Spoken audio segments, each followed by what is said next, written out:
If you are new to our channel, subscribe, like and don't forget to share. Let's say there is uniform electric field along positive x-axis.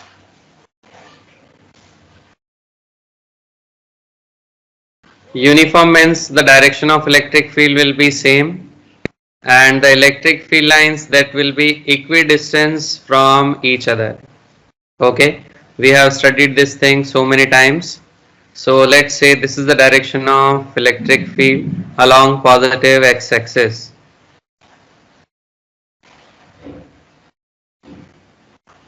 Now in this uniform electric field, let's say an electric dipole, it is inclined at an angle theta. Let's say this is the angle of inclination theta. Plus q charge is present at B position and minus q charge is present at A position. And AB, distance between positive and negative charge, that is 2A. Okay, and the electric field intensity value is E vector. Okay, now as we know, Yes.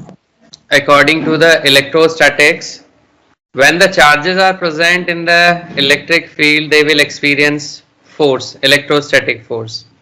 So electric force on positive charged particle, okay, that is written as plus F plus, which will be Q into E.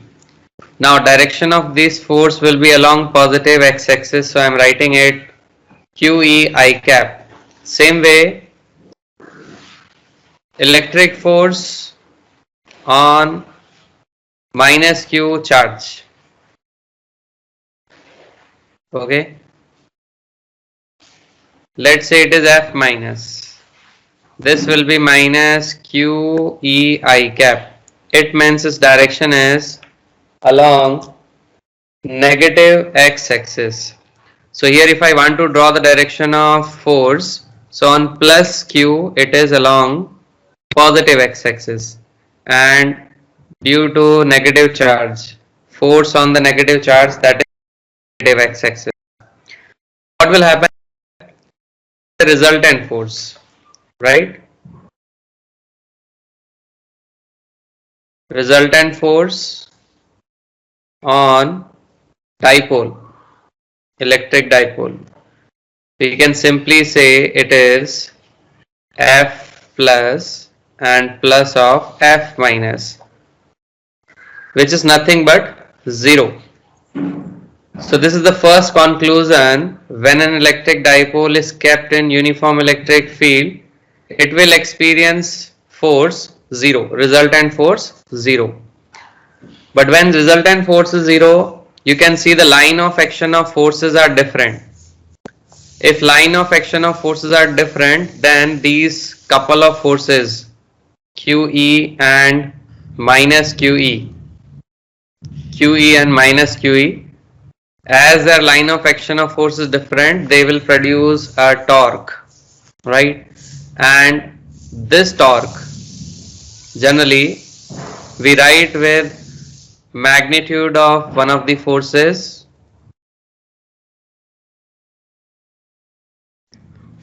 and into perpendicular distance between the forces,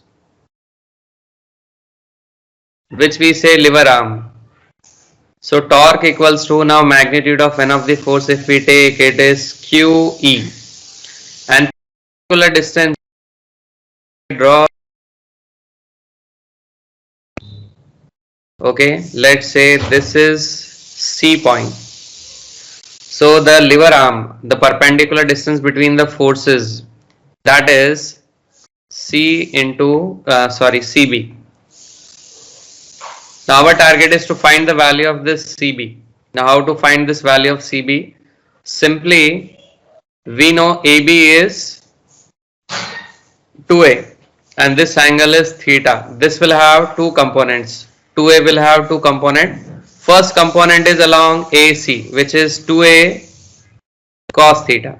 Second component is along CB, which is 2a sin theta. So we can see easily the value of CB is 2a sin theta. This is 2a sin theta. Now if we arrange this, we can simply say it is q into 2a then e into sin theta. Now as we know, q into 2a is electric dipole moment, which is nothing but p. So it will become p e sin theta. Now this is the scalar relation.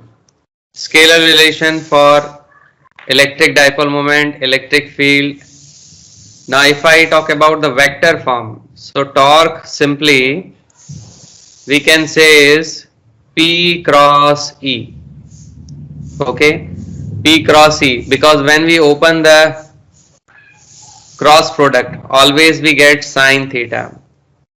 Now sometimes in numerical they ask what will be the maximum torque, what will be the minimum torque, or what are the conditions for maximum and minimum torque.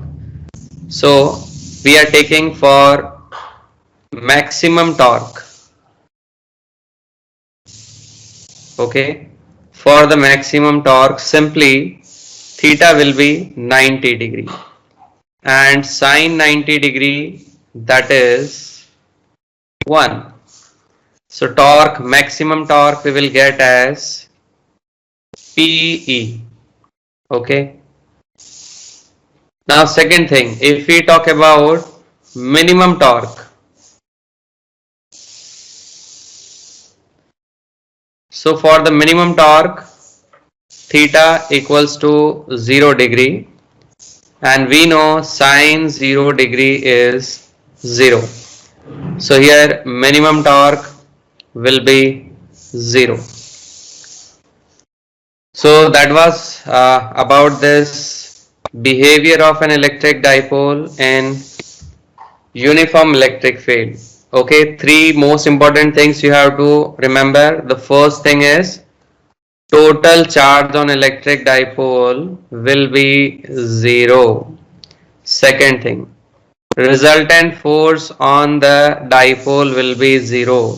Third one, it will experience a torque which will be given by formula P cross E.